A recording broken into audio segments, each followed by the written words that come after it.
को ये लग रहा है कि ये बकवास जो करते हैं पार्लियामेंट में कि पार्लियामेंट को भी वक्फ की जमीन बना लेंगे, फलाना बना लेंगे।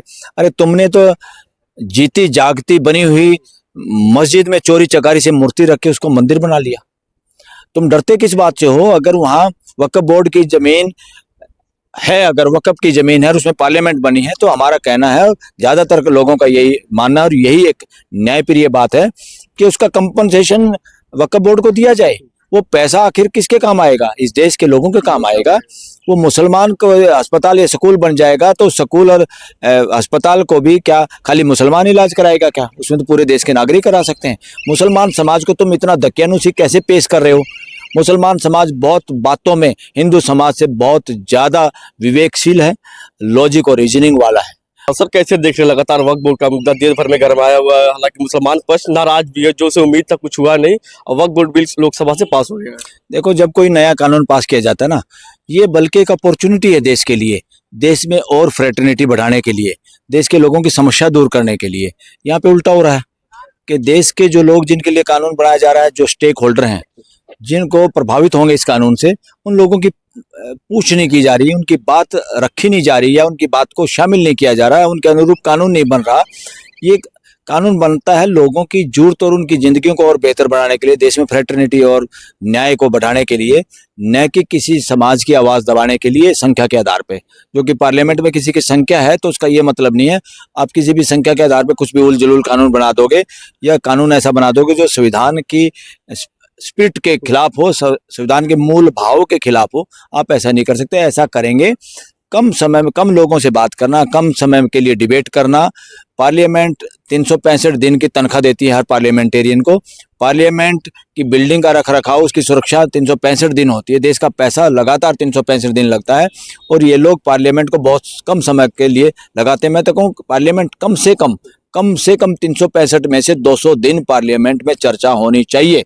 और कानूनों को इतना जल्दी नहीं बनाना चाहिए। सुप्रीम कोर्ट कई बार कह चुकी, किसान कानून के वक्त भी कह चुकी कि जल्दबाजी में बनाए हुए कानून सुप्रीम कोर्ट और हाई कोर्टों का समय बर्बाद करते हैं। बाद में लोग उनको चैलेंज करते हैं और जितना तुम 8 घंटे में या 6 घंटे में कानून बना देते हो, यहाँ 8000 घंटे कोर्टों के बर्बाद होते हैं, देश के बर्बाद होते हैं, वकीलों के बर्बाद होते हैं। तो ऐसा काम नहीं करना चाहिए।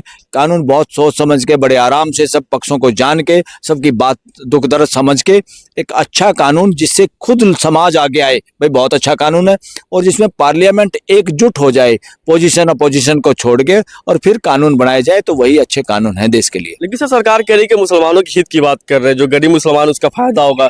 जब भी बात करें मुसलमान के हित की वो लोग बात कर रहे हैं जो हिंदू मुसलमान में डिवीजन करने की रोज बात करते हैं, जो रोज हिंदू मुसलमान में विरोध और बैर बढ़ाने की बात करते हैं। और बिल्ली चूहे के भले का काम कर सकती है क्या? ये उसी तरह की बात है। बीजेपी की गवर्नमेंट मुसलमानों के लिए अच्छा कानून बनाने जा रही है। इस तरह की भाषा भी बेईमानी है।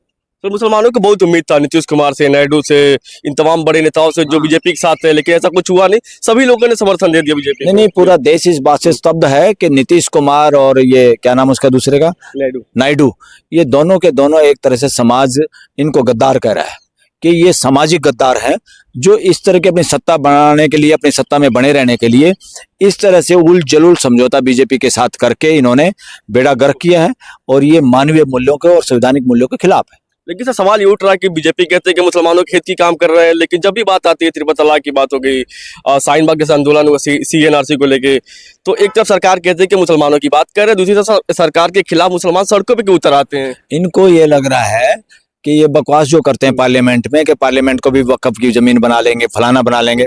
अरे तुमने तो जीती जागती बनी हुई मस्जिद में चोरी चकारी से मूर्ति रख के उसको मंदिर बना लिया। तुम डरते किस बात से हो? अगर वहां वक्फ बोर्ड की जमीन है, अगर वक्फ की जमीन है और उसमें पार्लियामेंट बनी है, तो हमारा कहना है, ज्यादातर लोगों का यही मानना और यही एक न्यायप्रिय बात है कि उसका कंपनसेशन वक्फ बोर्ड को दिया जाए। वो पैसा आखिर किसके काम आएगा? इस देश के लोगों के काम आएगा। वो मुसलमान को अस्पताल या स्कूल बन जाएगा तो स्कूल और अस्पताल को भी क्या खाली मुसलमान इलाज कराएगा क्या? उसमें तो पूरे देश के नागरिक करा सकते हैं। मुसलमान समाज को तुम इतना दकियानुसी कैसे पेश कर रहे हो? मुसलमान समाज बहुत बातों में हिंदू समाज से बहुत ज्यादा विवेकशील है, लॉजिक और रीजनिंग वाला है। और जो सो कॉल्ड हिंदू धर्म के ठेकेदार बन रहे हैं, जो हिंदू तो असली हिंदू लॉजिकल जो वर्णवाद के खिलाफ है, जो वर्णवाद से तंग आया हुआ है, जो ढोंगियों से तंग आया हुआ है, वो सारे के सारे मुसलमान समाज के साथ खड़े हैं, अपने भाइयों के साथ खड़े हैं। तो इसलिए पूरे मुसलमान समाज को मैं विनती भी निवेदन करना चाहता हूँ, कोई ऐसा काम नहीं करना, जल्दबाजी में कानून को अपने हाथ में नहीं लेना, वरना ये लोग बहुत लोगों के खून बहाने में पीछे नहीं हटेंगे। इस तरह के लोग हैं। और जिस तरह किसानों ने भी 13 महीने बैठ के कानून वापस कराए थे, या तो कानून वापस होगा या सुप्रीम कोर्ट इसमें न्याय करेगी, इसको निरस्त करेगी। सर मुसलमानों की चीजों के लेकर सरकार इंटरफेयर बार बार क्यों कर रही है? बस एक माहौल बनाए रखना है, एंटी मुसलमान कर करके। ये अब वक्फ, ये मुसलमानों के खिलाफ ही कानून नहीं बनने जा रहा, ये कानून इस देश के बौद्धों के खिलाफ भी बनने जा रहा है। ये कानून बनने से इस देश में वर्णवाद पुख्ता होगा, और वर्णवादियों द्वारा जो कब्जे किए हुए हैं जमीनों पे, या लाखों करोड़ों रुपए की प्रॉपर्टियों पे अवैध कब्जे जो किए हुए हैं, सड़कों में भी के बीच में, फुटपाथ पे दिल्ली में भी मंदिर बनाए हुए हैं, ये सारी वर्णवादी मानसिकता, धराशायी हो गई वर्णवादी मानसिकता को बचाने के लिए, वर्णवाद के ढोंग को बचाने के लिए ये कानून मुसलमानों के कंधे पे बंदूक रख के बनाया जा रहा है। पूरे देश के बहुसंख्यक समाज के खिलाफ है ये कानून, न केवल मुसलमानों के, पूरे बहुजन समाज के खिलाफ है। उनको कमजोर करने के लिए कानून है। सर वक्त बोर्ड बिल की बात करें तो सदन से पास हो गया, लोकसभा से, राज्यसभा में पास ही हो जाएगा, क्योंकि सरकार के पास बहुमत है, उसमें कोई दो राय नहीं है। तो क्या आने वाले दिनों में कोई ऑप्शन दिखाई दे रहा जनता के पास, मुसलमान पक्ष के पास, इस बिल को रद्द कराने का कोर्ट के सहारे? बिल्कुल बिल्कुल। ये तो देखो, सरकारी मुलाजिमों को, अफसरों को पावर देने का मतलब क्या है? भ्रष्टाचार को पावर देना। अंग्रेजों में एक डीसी होता था, हर डीसी को, हर जिले को गुलाम बनाने के लिए एक डीसी रखते थे, वो बिचौलिया, वो मदारी का बंदर होता था, वो राजा का, जो अंग्रेज बैठता था गवर्नर जनरल, उसका मदारी था वो। आज के भी इन्होंने आईएएस आईपीएस को ऐसे ही मदारी बना दिया, मदारी का बंदर बना रहा है, क्योंकि डेमोक्रेसी में मदारी का बंदर नहीं होता कोई भी। मगर यहाँ डेमोक्रेसी नहीं चल रही, शासन मानसिकता के लोग हावी हैं, जो लगातार एमएलए एमपी बनना चाहते, रिकॉर्ड बनाना चाहते, मैं कितने साल सीएम बन गया, मैं कितने साल पीएम बन गया, मैं ये बन गया। जुगाड़बाजी में, लुटिन जोन में, जो लूट जोन है ना, इसमें भ्रष्टाचार चलता है। यहाँ तो सबके घरों की तलाशी लेनी चाहिए, लगातार छापेमारी होनी चाहिए। लगातार देश में अगर कहीं छापेमारी हो, सबसे ज्यादा लुटियन जोन के घरों में, एमएलए एमपीओ के, मंत्री संतरियों, अफसरों के घरों में होना चाहिए। और इन सब से ये बंगले भी वापस ले लेने चाहिए। ये राजशाही के बंगले हैं, लोकतंत्र में ऐसे बंगले नहीं दिए जा सकते। किसी एमएलए एमपी में, सीएम पीएम को राष्ट्रपति भवन को भी खाली कराना चाहिए। इतने सैकड़ों कमरे का घर एक आदमी, एक लेडी को देना ठीक नहीं है। इनका दिमाग खराब किया हुआ है। देश में राजशाही थोड़ा है, डेमोक्रेसी है। और डेमोक्रेसी में एक साधारण आदमी और प्राइम मिनिस्टर में फर्क नहीं होता, उसके काम में फर्क है सिर्फ। उसकी हवाई देना, उसको महल अटारी देना, उसको कहीं कहीं 1000 करोड़ के जहाज देना, इतनी सुरक्षा पे खर्चा हो रहा है लुटियन जोन में। इनके इकट्ठे फ्लैट बनाए जाए तो देश का पैसा बचेगा। देश का बहुत पैसे की बर्बादी हो रही है, ये लोग ऐश कर रहे हैं और इनका दिमाग खराब हो रहा है, शासन मानसिकता से ग्रस्त हो रहे हैं लोग। सर इतना जरूरी कैसे हो सकता है कि एक ही दिन में चर्चा होता है, उसी दिन सदन के अंदर बिल को पास कर दिया जाता है? आप भी जानते होंगे 1 बजे रात तक सदन चला। सुप्रीम कोर्ट ने कहा था जितना जल्दबाजी में कानून पास करते हैं उतना हमारे लिए खराब है ये काम। फिर उसके बाद जुडिशरी को हजारों घंटे बर्बाद करने पड़ते हैं उन केसों को सुनने के लिए। अगर आप सही कानून बनाएंगे, उसमें पूरा समय देना चाहिए। 365 दिन में से 200 दिन तो कम से कम पार्लियामेंट बैठने चाहिए। ये सफेद कुर्ते पजामे पहन के इधर उधर ठेकेदारी और इस तरह के कमीशन खोरी जो कर रहे हैं जनप्रतिनिधि, ये जाके अपना काम करें। यहाँ दिल्ली में इनको घर मिले हुए हैं, ये अपना काम करें।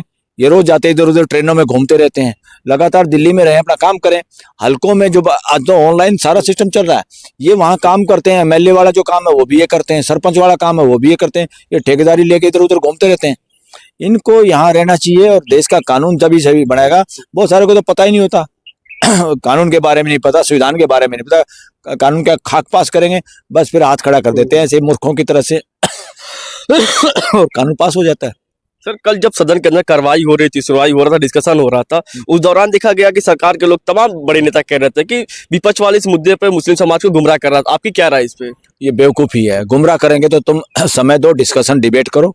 गुमराह करने की क्या बात है? तुम अपनी बात रखो, वो अपनी बात रखेंगे। पूरी बात देश समझता है और देश को समझने की ड्यूटी बनती है पार्लियामेंट की, कि देश समझे इस मुद्दे को। और उस मुद्दे को बिल्कुल ट्रांसपेरेंट तरीके से जब हम पास करते हैं तो हमें संख्या से नहीं डरना चाहिए।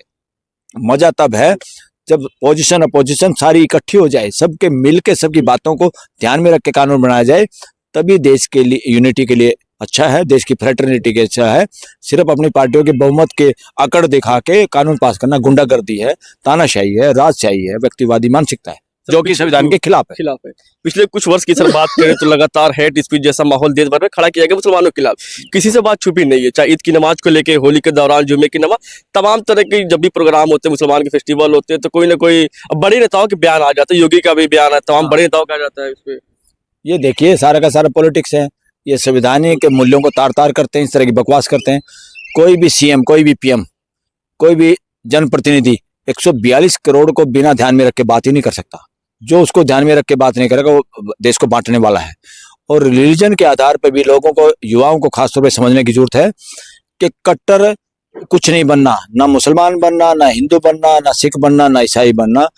कट्टर अगर बनना है तो कट्टर मानव बनना है, जिससे हम 142 करोड़ अपने आप को एक ही परिवार का हिस्सा मान सके। और हम सबको रिलीजियस कट्टरता और रिलीजियस लीडर जो हैं, जो वो भी दुकानदारियां चला रहे हैं, उनकी भी मानसिक शासन मानसिकता है। जहां भी किसी मठ पे एक आदमी बैठा है, वो मर जाएगा तो उसका बच्चा बैठा है। हिंदुओं की बता रहा हूं मैं, ऐसे मुसलमानों में भी होगा। किसी मस्जिद में जो एक बैठा है, उसके मरेगा उसके बाप, उसका बेटा कब्जा कर लेगा। ये शासन मानसिकता हर धर्म में भी घुसी हुई है। इन सब का इलाज करना पूरे देश की जनता की ड्यूटी बनती है, हिंदुओं की भी, मुसलमानों की भी, सिखों की भी, ईसाई की भी, कि राजशाही मानसिकता भगानी हमें अपने धार्मिक स्थानों से और अपने हमारी कथा कहानियों से। और हम सबको सबसे पहले एक ही चीज पर ध्यान देना, हम सब इंडियन सिटीजन हैं, देश के नागरिक हैं और आपस में हमारा परिवार की तरह रिश्ता है। 142 करोड़ का हमारा परिवार है, पूरा परिवार हमारा, धरती पे सारे रहने वाले हर आदमी 800 करोड़ का बड़ा परिवार है। ठीक है सर, एक आखिरी प्रश्न, क्या मुसलमान पक्ष को वक्फ बोर्ड बिल को लेके सुप्रीम कोर्ट से राहत मिल सकता है? आखिरी प्रश्न। मुझे लगता है मिलेगा और मिलना चाहिए। बिल्कुल, किसी भी कानून को आप थोप नहीं सकते संख्या के आधार पर पास करके। ये पार्लियामेंट के द्वारा पास किया कानून वो होता है जब उसमें जिसके लिए कानून बना रहे उनकी राय मशवरा सबसे पहले लिया जाए, उनकी भावना का ध्यान रखा जाए और लॉजिकली उन बातों को समझा और समझाया जा सके, और फिर पूरे पार्लियामेंट को कॉन्फिडेंस में लिया जाए। यहाँ तो जो पार्लियामेंट्री कमेटी है, उसी में जो अपोजिशन के लोग थे, एमपी, वही कह रहे हैं कि हमारी जो बातें हमने कही थी, सजेशन दिए थे, वो मिटा दिए रिपोर्ट से। ये तो चोरी चकारी, गुंडागर्दी है, ये तो तानाशाही है, ये तो गलत है। उनको भी कोर्ट में आना चाहिए था। तो कोर्ट को तो दरवाजे खुले हैं। असंवैधानिक कानून है मेरे हिसाब से, जिस तरह से मैं देख रहा हूँ इसमें जो क्लॉज डाले गए हैं वह असंवैधानिक है, संविधान की मूल भावनाओं के खिलाफ है। और सुप्रीम कोर्ट में आके लोगों को कुछ ना कुछ और पूरी 100% भी राहत मिल सकती है।